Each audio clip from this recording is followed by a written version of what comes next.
Avant que je commence cette vidéo, j'ai une petite astuce pour vous que j'ai découvert l'autre jour et c'est le fait que l'année de production de votre objectif se trouve sur le numéro de série qui est ici.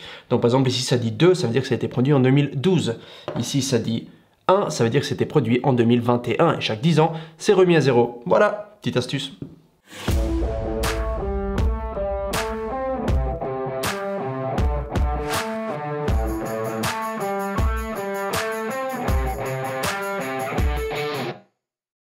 Voilà, le 18 mm f1.4 a finalement été révélé, annoncé, il est arrivé sur ma table, sur mon XT3, j'ai pu faire des photos, j'en suis très content, comparé au f2 qui, lui, n'était pas aussi bon. Alors, il y a beaucoup de choses dont on va parler. La chose principale, c'est le fait que, évidemment, on a un stop de lumière en plus, donc l'ouverture, maintenant, va de 2 à 1.4 au maximum, ce qui est fantastique, mais il y a beaucoup plus. Alors, commençons par le poids et la taille. Cet objectif pèse 370 grammes comparé à 116 grammes pour le modèle précédent. Donc c'est quand même 3 fois plus lourd. En termes de dimension pour le filtre, on parle de 62 mm comparé à 52 mm. Donc il est quand même 1 cm plus large en diamètre que le modèle précédent. Et au niveau de la taille, attention les vélos, la taille. Alors là, ça fait une grosse différence. On parle de 40 mm pour la version précédente comparé à 76 mm pour la nouvelle version. Donc c'est quand même presque le double. Alors là, on peut vraiment voir qu'il est beaucoup plus long, plus lourd, plus large. Voilà. Donc est-ce que c'est juste pour le fait d'avoir mis un stop d'ouverture de lumière en plus? Non. La raison principale, c'est qu'ils ont grandement amélioré la mise à point de cet objectif comparé au modèle précédent. Il est plus rapide, il est plus fluide, il est plus instantané et surtout, il est beaucoup moins bruyant. J'ai fait une petite vidéo d'ailleurs pour vous montrer la différence où j'ai mis le micro carrément par-dessus l'objectif pour vraiment enregistrer les bruits qu'il fait. Et regardez, c'est assez choquant.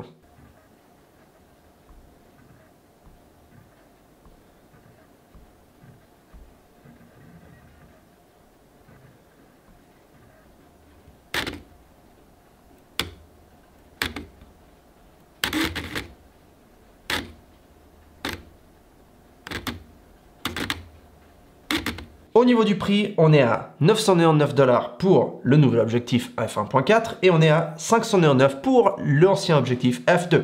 Est-ce que cette différence de prix est justifiable ou est-ce que c'est vraiment quelque chose dont on pourrait se passer? Honnêtement, je pense que c'est justifiable, c'est justifié et ça fait du sens. Voilà, donc moi franchement, si je devais choisir entre les deux, je dépenserais les 400 $ de plus pour acheter le nouvel objectif qui à mon avis est beaucoup mieux. Évidemment, vous gagnez un petit peu de profondeur de champ pour le fait qu'il y a un stop d'ouverture en plus, c'est f1.4, donc le diaphragme qui s'ouvre un peu plus, donc il y aura un peu plus de profondeur de champ, il y aura un peu plus de bokeh, ça sera un peu plus crémeux, etc.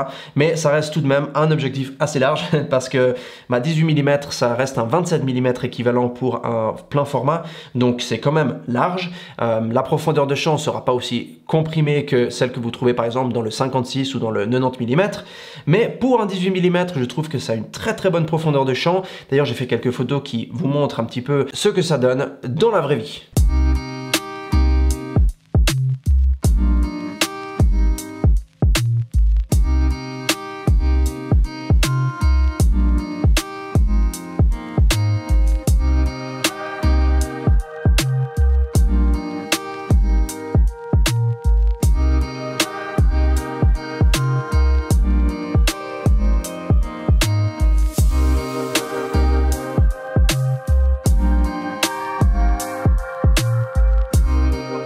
La construction de ces deux objectifs est en métal, entièrement en métal, sauf le bouchon qui lui est en plastique. Mais franchement, je trouve que c'est de la très bonne qualité. Comme d'habitude, c'est du Fuji. Et moi, Fuji, ça m'a jamais lâché en fait.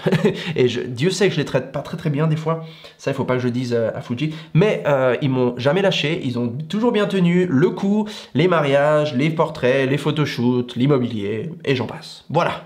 Donc, vous n'aurez pas de soucis de ce côté-là. Ils ont mis un verrou pour la bague d'ouverture, ce qui est bien, c'est comme on le trouve dans les objectifs des GFX. Donc il y a la petite bague ici qui permet de clac, bloquer et ça bouge plus, ça va nulle part, ce qui est très pratique. Puisque j'y suis, je vais vous dire ce que ça donne au niveau du clic, du bruit que ça fait et de la fermeté lorsqu'on change d'ouverture. Alors ça donne ça, ça c'est l'ancien. Et maintenant le nouveau, ça donne ça. Alors, le nouveau, je dois dire, est un petit peu plus mou, un peu plus soft que l'ancienne version, chose que j'aime pas trop parce que je veux pas que mes ouvertures changent par erreur ou par hasard parce que je le tiens d'une façon ou d'une autre et tout d'un coup ça change. Donc voilà, le point va à l'ancien pour ça. Au niveau de la netteté, je trouve cet objectif très très net, même dans les coins, même quand il est complètement ouvert à f1.4. Honnêtement, j'ai été assez bluffé. Je trouve que Fuji a fait un très bon boulot. J'ai pas trouvé de points flous vraiment dans les coins, comme on trouve dans plusieurs objectifs grand angulaires. Donc franchement, je pense qu'ils ont fait du très bon boulot et c'est des images de très bonne qualité qui en sortent. Cet objectif n'est toujours pas stabilisé, mais si vous avez un boîtier tel que le XT4 ou le XS10 par exemple, qui eux le sont, qui ont le l'IBIS, ça ne sera pas un gros souci. Par contre, il est tropicalisé, donc vous n'allez pas avoir ni de poussière, ni d'humidité qui vont rentrer dedans si vous avez un boîtier tel que la série XT. Donc c'est un gros plus que le prédécesseur n'avait pas. La distance minimale de mise à point est de 20 cm, donc on parle à peu près de cette distance. Je vais mettre quelques photos qui vous montrent ce que ça donne, mais c'est très pratique parce que vous pouvez presque, j'ai dit presque, faire du macro. Évidemment, il faudrait quelque chose d'un petit peu plus zoomé pour faire du macro, mais vous pouvez vraiment vous rapprocher du sujet et ça donne des photos qui sont très sympas. Les voici.